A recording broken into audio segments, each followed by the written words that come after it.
We have a hidden gem. Okay. So I'm gonna turn it over to you. Your segment, hidden gem. This is where we talk about some of these obscure, not the most popular comic characters. Right. Fair, right? The ones that also, I think, a theme of your picks has been characters that we've not seen portrayed in the MCU Mm-hmm.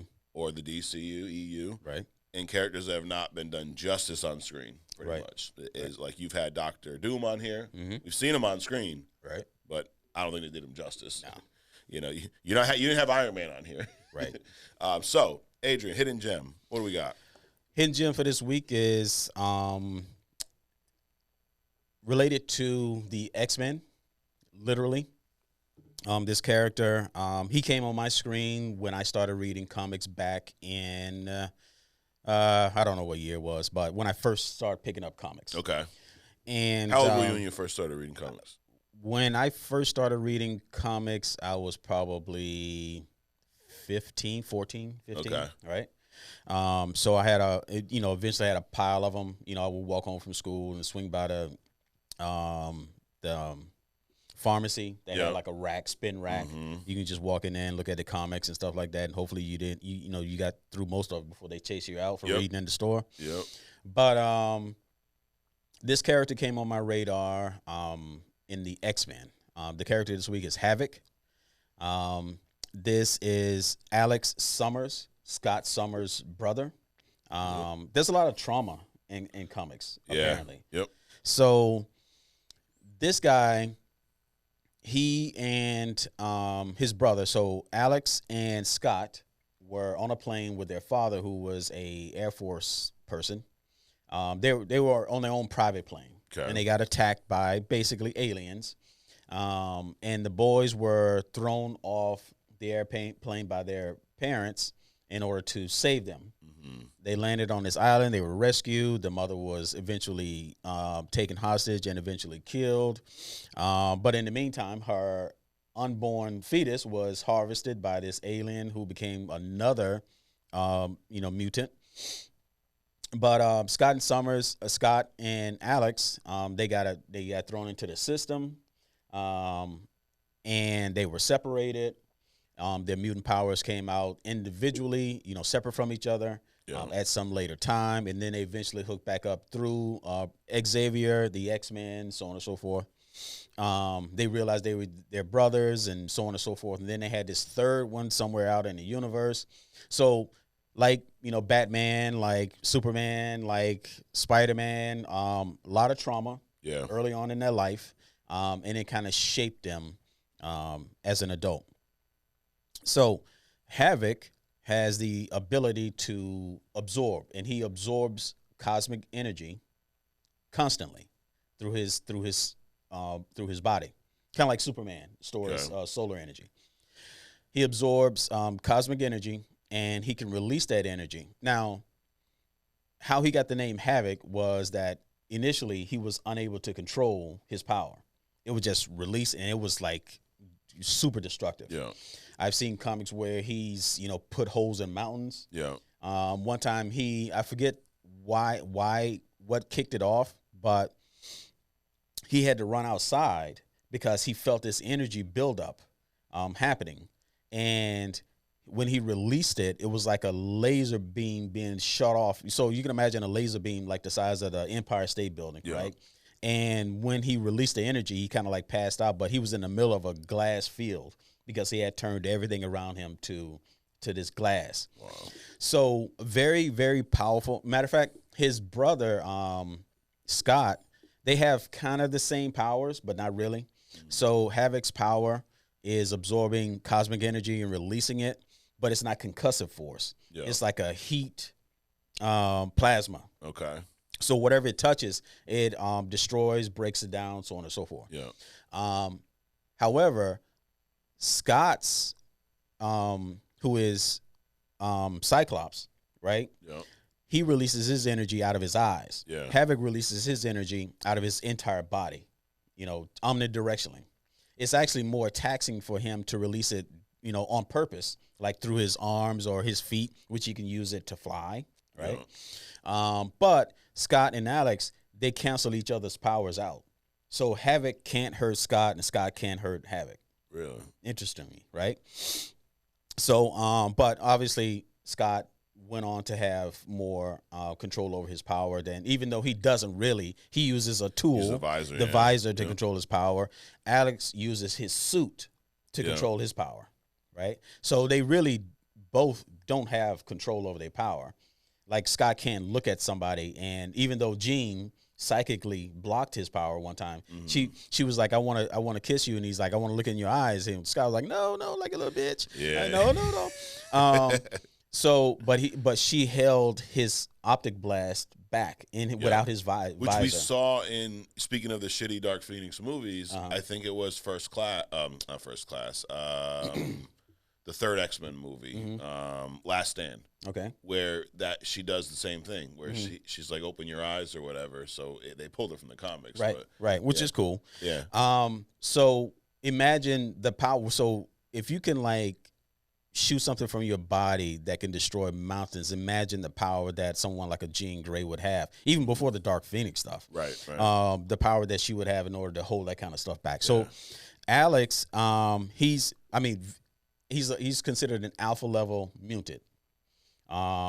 His power would be something akin to Superman's strength, which is an alpha level, which they consider that over like 100 or 1,000 tons or something like that. Okay. So very powerful character, very complex character, very, a lot of trauma coming about. So basically that's his only power, to be able to release this cosmic energy in a form of, omnidirectionally or directionally, even though directionally it is more taxing, physically taxing on his body. If he expends it, it takes him like almost a whole day, like 16, 18 hours or whatever to recover. Yeah. Kind of like Superman. Well, not kind of like Superman. Superman can absorb rather fast, but it takes time to build back up. It's not like a continuous thing that he can just do forever and ever and ever. Outside of that, he's been trained by Wolverine, combatant. So he's a skilled fighter, intelligent. He's doctorate in, I think, geochemistry or something like that along those lines. So he's a pretty smart kid. He's had relationship with other mutants. I mean, there's been different variants of him, but in the end, they all die. So I think kind of that's why he hasn't been portrayed continuously. Yeah. But when you go back to some of our old hidden gems like Firestorm, who are equally as powerful or actually more powerful than this character, and still haven't been portrayed in the DCU or the MCU. So I just think it's, bad decisions on, the people that put these characters out to portray these different people, as opposed to whether they are dead or not, So Havok, he was, for me, kind of iconic with the X-Men. He was part of the X-Men. Then he went on to lead the X Factor. Yeah. Very powerful mutant, but another one of those characters that, kind of sidelined. Yeah. He did come out a few times in the movies. What'd you think of his portrayal? It was like most of these characters, they do kind of a piss poor portrayal version of them, because it's almost like they want to bring them out as just kind of throw them out there and let's see what sticks. Yeah. They don't really put any thought into what this character means, what he or she is capable of doing, and ultimately how they're going to fit. They just kind of, take somebody and like, let's just drop them in there. Yeah. So I don't think they did a good job of portraying the character or the power set. Yeah. I think he could be a good miniseries. Unlike a Secret Invasion, but like a Secret Invasion. Right. 6-7 episode, kind of a, not even like a long drawn out movie. Yeah. Like kind of origin story. Yeah. I think that would be a good thing. Matter of fact, I think they could do that for a lot of people. Right. So but that's it. Havok, Scott Summers, brother, Scott, of course, being Cyclops, and a very powerful dude. A lot of trauma. And ultimately, he dies. What now? When does that happen? Who kills him? I don't recall who kills him. There's one variant where the son of I can't think of it right now. The son of somebody killed him. Okay. There's the New Exiles. There's Miss Tech. He was in Marvel Zombies. Who at the end, beginning of the series. You know, I'll get back to you on that. When you were talking about his power, I do recall, he was in the X-Men First Class series. Uh-huh. It was First Class, and then Days of Future Past, and then Apocalypse. Right. And I don't think he was in Dark Phoenix. But we saw some of that where you were talking about the uncontrollable power. Like we remember when he's at the X-Mansion, he's trying to destroy, I don't know if it's like the trees or something, and he's like taking everything out. And they got him like they bring him to like this big chamber almost, so he can't set shit on fire, I guess. But we saw some of that there. But I didn't know how traumatic their childhood, all that stuff was until you broke down his origin here. Because one of the things, I've never seen like a Cyclops origin. Right. I feel like every time my experience with X-Men, he's already an established character. Right. The way that story you were talking about, that would be a interesting way to bring X-Men into the MCU. Like, I don't think we should just land on the X-Men team. I think we should see them being formed. Right. We've not really seen that in movies yet. It's almost like the opposite of what we're saying about, like, I don't want to see Spider-Man's origin again. Right. I don't want to see Wolverine's origin again or Batman's, but I've never seen the origins to these characters on screen. Right. We saw the First Class version with where it was just kind of a reimagining. I don't want to see that. I want to see where these other characters, the main line, the Cyclops, the Rogue, the Jeans, the Gambits, like that main that core X-Men team. But there's another character. So their father, Corsair, was actually, he survived, and then Cyclops finds out later on, like he's like out in space and shit. Right.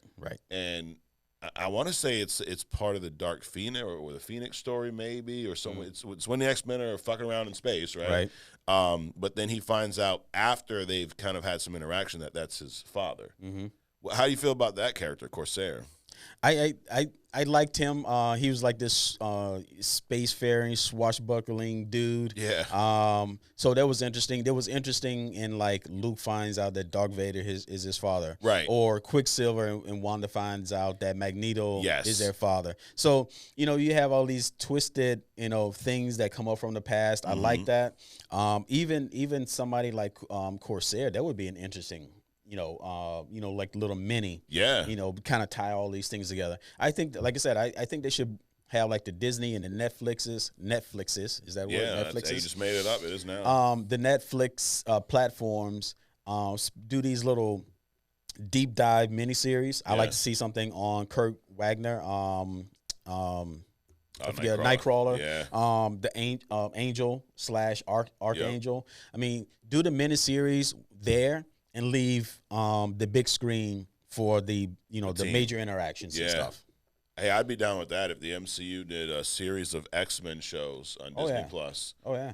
These one-offs where they're not connected yet. Like, right. I wish they would remember how during the first phase the first phase of the first saga, they didn't rush anything. Right. They gave everything time to simmer. We had Iron Man, we had Iron Man 2 before there was an Avengers movie. Right. And now it's like everyone's in everyone's movie.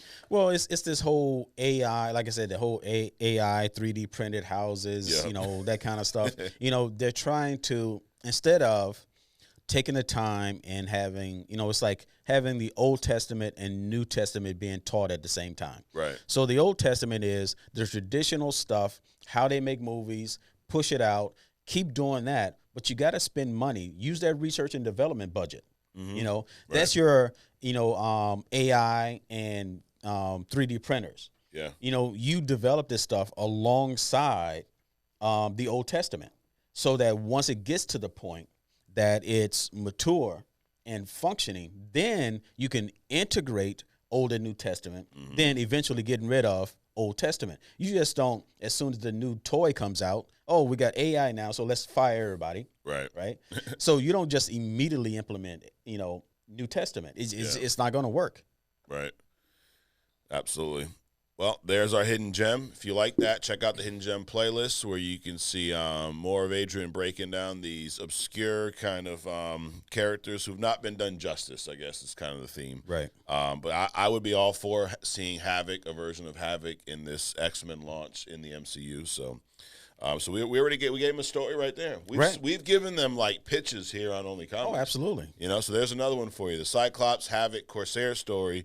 You could use that to start your X-Men story. Right. Another one. The Corsair story I could see as being like almost like a Guardians of the Galaxy. Mm-hmm. So it could be actually that level. Absolutely.